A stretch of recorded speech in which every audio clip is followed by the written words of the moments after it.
Dès que c'est personnalisable, c'est plus de code, c'est plus complexe. On s'en rendait pas forcément compte au début, on se disait ah ouais là trop bien, ça va être personnalisable, c'est génial, etc.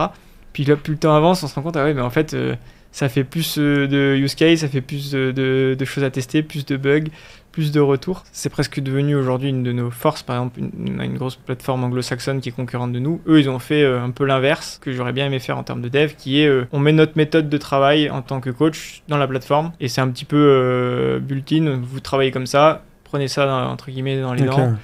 Et vous voulez en sortir, bah non, désolé, on fait pas. Vous avez soit un LLM, soit un parseur qui va être capable du coup de déceler le nombre de séries, le nombre de répétitions. Ouais, c'est ça, qui est assez tout bête entre guillemets, qui est derrière avec des balises dans les balises HTML, qui est avec des tags dedans, qui est assez simple entre guillemets. Mais effectivement, via les balises, si dans la balise HTML... c'est une détection qui est automatique en fonction de ce que le coach a écrit dans son champ texte. On a fait une surcouche, mais c'est un outil, il doit créer cette bulle.